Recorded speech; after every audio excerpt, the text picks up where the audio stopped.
the Phillies set. So video question recapping last night's game between the Philadelphia Phillies and the Miami Marlins as the Phillies defeat the Marlins by a final score of 8-3 as they have a nice comeback victory in this one, a 7-run bottom of the 8th inning gets the Phillies this victory. Now guys, before getting into this video, please subscribe if you have not yet. Please turn on the notification bell. Please like this video, comment on this video, share this video, and let's get into this. What a great way to start off the 3-game set. So think about this, ladies and gentlemen. Think about this. The past 7 series, the Phillies have won the first game of the series. Think about the past 7 series, the Phillies have won the first game of the series. So hopefully we do not falter like we have the past couple of series, right? I understand DC, we got the series win, shut down Milwaukee. But it seems like after we win the first game of the series, we kind of just fizzle out a little bit there. But hopefully this is not one of those times as a big victory last night. And I got to give this team credit. We fought so hard, down 3-1, entering the bottom of the 8th inning, and we come all the way back and win. It wasn't like we had like a 8-run deficit to come back from, but still, it's a 7-run bottom of the 8th inning. We go after the Marlins bullpen. And it feels good to beat this Marlins team because they've had our number the past couple of years, right? We have a lot of trouble hitting their starting pitching. There's no question about that. You saw last night, when we won last night's game, we still had trouble hitting their starting pitching. A win is a win. This is a pretty good one, too. Pick up the scoring summary. Top of the 4th inning, some fundamental baseball for the Miami Marlins. Adam Duvall doing his job. He hits a sacrifice fly to center field. Jascones Jr. comes around to score, and it's now 1-0 Miami. Fortunately, he was able to reach second base on a pickoff throw. It was a bad throw from Zach Wheeler. Reese Nelson's kind of hesitated to go after it, went behind him, and he was able to move up to second base. So we did make some mistakes last night. That was not a good play at all. So now 1-0 Miami. Then in the bottom of the 7th inning, oh my goodness gracious, it was a really, really slow ball game. I was there. Andrew McCutchen batting with Nick Maton on third base with 1 out. He just missed a home run as he hits a deep fly ball to center field, flies out to John Birdie. But Nick Maton was able to score easily, and the Phillies tied at 1. Great job of Andrew McCutchen. Fundamental baseball, not about to ask right there. I was live streaming that at bat. That's fundamental baseball. You got a guy at third with less than 2 outs, you get him in. And he just missed on any other part of the ballpark that would have been gone. But unfortunately, that is just such a deep part out there. There's just no question about that. Down to the top of the 8th inning. Boy, oh boy, this was ugly. John Birdie, we strike him out, and he's even able to reach first base on a drop third strike. A terrible throw from Jose Alvarado, and we cannot get him at first base. Throw beat him by a mile. Hoskins' foot was off the bag, and John Birdie able to reach first base safely. So that's a big mental mistake. And then Jascones Jr. makes his pay. He almost on a fly ball to right field. A nice line drive. His 5th of the season, a 2-run shot, and it's now 3-1 Miami. So think about that. If we wouldn't have allowed John Birdie to reach first base on the drop third strike, this would have been a solo home run, and it would have been 2-1. So I was at that point of the ballgame, I'm thinking like, oh my goodness gracious, I thought the game was over. I'm not gonna lie, I gave up on this team. I said that on the live stream. I gave up on this team because when do you ever see this Phillies team come back like that later in the ballgame? You saw that stat. What are they? 1 for 29 since trailing in the 8th inning, right? That's a horrible, horrible stat.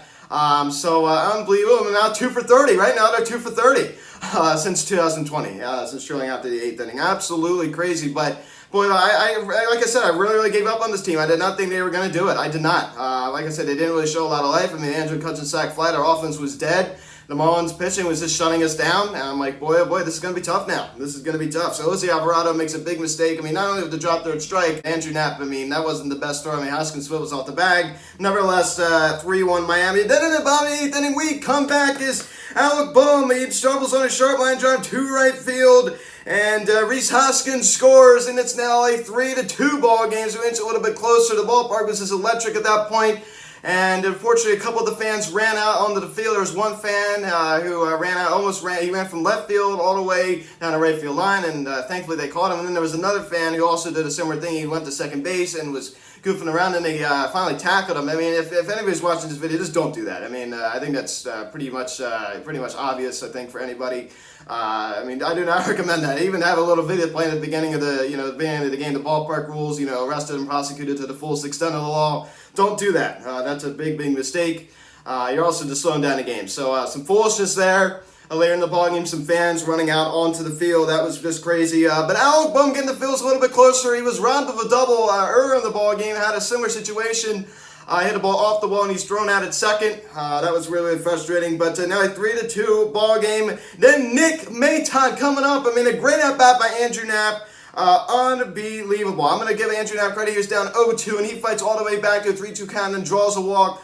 Unbelievable. Nick Maton, he singles on a short line drive to right field. Alec Bohm scores, and the Phillies tie it at 3. Unbelievable. The kid coming through again, right? So he hit the 2 home runs down to Neenan against the Toronto Blue Jays, and he comes through again for the Phillies. The young kid doing his job. You just love to see that. Then Ronald Torres, the guy hasn't had bat in like over a month, right? I mean, he was out for a little while on the rehab side. Well, now he's back. And guess what, ladies and gentlemen? He gets a pitch like shoulder high, and he swings at it, and he whacks it out the left field. That pitch was way out of the strike zone. It's like shoulder high. He swings at it. He doubles on a line drive to left field. Odubel and Andrew Knapp score. And the Phillies now take a 5-3 lead. Unbelievable. Unbelievable. I mean, just absolutely crazy. The big toe coming up big for the Phils. So that was great. I mean, like I said, that pitch wasn't even near the strike zone. I mean, it wasn't like it was high, like high, but it was like shoulder high. I mean, it was not really that close to the strike zone. He swings at it. And I mean, he got a double. I mean, he got the job done. Then Gene Segura hits a little tapper to the right side of the infield, and Curtis throws home. And the goal goes all the way to the backstop. Gene Segura was credited with an infield single on that. But Nick Maton scored. It's now a 6-3 Phillies lead. Unbelievable. What a way to take advantage of some bad defense. As I said, Gene Segura was credited with an infield single, but he's still taking advantage of some bad defense. That was not a good play at all. So now 6-3 ball game. Then Bryce Harper. He singles on a sharp line drive to right field. He hit that ball so hard, I thought he had a chance to get the second on that. But Ronald Torres and Andrew McCutchen both scored. It's now an 8-3 Phillies lead, and that would be enough as the Phillies win 8-3 or final score. As Hector Neris pitches a 1-2-3 top of the ninth, which you love to see. Of course, that was not a safe situation. But he still did a pretty good job nevertheless. And Zach Wheeler, 10 strikeouts. He was absolutely great last night. He just missed a homer. That was another thing. He just missed a home run. Unbelievable. Unbelievable. I mean, that ball just missed from going over the wall. And I also had that replay review of, Brad Miller. I mean, beating out that infield single, diving in. That was a really, really good play. The review took 2 minutes and 50 seconds. So it was it was a no-brainer. It was a no-brainer call. It took that long to review that. I did not get that. That's what's wrong with the game. Just takes so long to review some of these plays. Andrew McCutchen with the 2 walks, the sac fly. I mean, that's fundamental baseball right there. Gene Segura, who's been struggling a little bit lately, gets that RBI single. I understand that was not hit hard by any means, but an infield single is an infield single. I mean, it doesn't matter. But Bryce Harper with the 2 knocks. I mean, he could have got a third one, lined out to former Philly Corey Dickerson out in left field. Dickerson was having some fun with the fans out there. That was pretty cool. They were smiling. I think he meant to throw the ball to a fan in the outfield, and I think it went. Yeah, he actually overthrew it. Another fan got it, and then they were laughing about it, which was pretty funny. But Rhys Hoskins, I mean, he got a couple good knocks last night. I mean, he went to right center field on one of them. It's always a good sign to see Rhys going the other way. But Alec Bohm with the 2 knocks, the double, and the single. Hopefully this kid can start hitting, right? I mean, we nothing would be greater to have this kid succeed. I mean, he's great for this team. Like I've talked about, I mean, he's striking out a good amount, I mean, he just needs to be more consistent, right? I mean, he's stringing a couple of these games, and he's been getting a few hits. I mean, I understand it's only been like a couple 1-hit games, but last night was a 2-hit game for Alec Bohm. So, he just needs to get his average up there a little bit more. We all know he can hit close to 300. Now hitting 229 is just nowhere close to 300, of course. But, Odubel Herrera continues to stay red hot. He gets another 2 hits last night, scores a run. I tell you what, I think for now, I think it's safe to say that the Phillies have solved the center field problem as of now. I mean, there's no. I don't know what took the Phillies so long to, have Odubel Herrera, play almost every day. I don't understand why. I mean, we tried that on Hazley experiment. We tried the Roman Quinn. We tried the Mickey Moniak. I mean, they pretty much went to the last resort to get Odubel Herrera, and look what it did to him. Imagine if he would have started opening day. Well, imagine what would have happened, right? You know what? I mean, hindsight is 20/20, but I knew it was a mistake from the very beginning. But I'm not here to talk about that. But Andrew Knapp, I mean, it wasn't a very good sign. JT Mitchell had a lot of opportunities to come off the bench last night, and he did not. Shows you right there. I hope he's not, going to land on the IL, right? I mean, we're going to have a little injury update here at the end of the video. Hopefully, he does not land on the IL. Because that would really be bad, right? I mean, there's a lot of opportunities. You saw Torres. I mean, you saw Brad Miller come off. I mean, no call for JT Muto. I mean, that's not a really good sign. But Andrew Knapp with that fantastic at-bat, drawing that walk, also getting a single. That was great. And Nick Maton only got the 1 knock, but it was a big one. The game-tying RBI single, also scoring the 2 runs. And Zach Wheeler just missed a home run, as I said before. So, great job, as we got to see Archie Bradley back last night. Only pitched the 3rd inning, but it was nice to see him back. I gave him a big standing O. And he was reactivated yesterday. Of course, we all knew, even when we went on that road trip, that 9-game road trip, we knew when we get back to Citizens Bank Park, that he would most likely return. Zach Wheeler, 7 innings, 5 hits, run. The run was not earned since I was in error, and 10 strikeouts. Did not walk one batter. He was very, very good last night. Fortunately, he did not get the win. I was really concerned, though. Luckily, when Andrew McCutcheon hit that sacrifice fly, Wheeler was off the hook for getting that L. So even if we would have blown the game, it wouldn't have been Zach Wheeler. It wouldn't have been on Zach Wheeler's record. So that really made me feel good. Zach Wheeler's off the hook because he pitched so good last night, and that run was unearned, of course. Even though technically he did make that error, I mean, it was not a very good throw at all. It was not a very good throw. But Jose Alvarado, this guy just scares me, right? I mean, the drop third strike, and then he allows that 2-run home run. It's just like, come on. I mean, get your head in the game. And yes, I understand he was not throwing down to first base. That was not a very good throw. But, I mean, it's just like a terrible pitch. I mean, yeah, he swung at it, but, like, come on. And he allows the 2-run home run. I mean, it's just like sloppy play. I mean, I understand we won last night, but still, you got to clean up these mistakes. I mean, you really do. As it's talked about, Archie Bradley, nice to see him back. I mean, comes in, strikes out a batter. The only one he faced. And Acronis with a 1-2-3, top in the 9th inning as the Phillies win the first game of the 3-game set ball. Final score of 8-3 against the Miami Marlins. You love to see it. I mean, this is a big, big confidence booster for this Phillies team, right? I mean, we have struggled against this Marlins team so bad, and you would love to at least get a series win here. So, as I said, the past 7 series, we have won the first game of the series. So it's just unbelievable. So Bradley gets the win. And the loss goes to Floro. The Marlins started last night. He did a pretty good job. Made his second big league start. Coney Petit.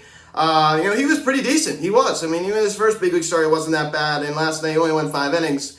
And his second big league start, he was not bad at all. As I said before, the Marlins starting pitching usually does a pretty good job against us. I mean, it was the bullpen that we just totally blew apart last night, which you love to see. So that was just awesome. So what a good win here for the Phils as we take a look at the divisional scores. Mets, again, beat the Braves, so I found a score 4-3. And you saw Kevin Pillar, that horrible injury. I hope he's feeling okay, but I do not like to see the Mets do that now. 4 above 500. The Braves just continue the struggle. I don't understand what's going on with the Braves. I mean, when are they going to get hot? I mean, the Mets, I just don't really think the Mets are that good. I don't.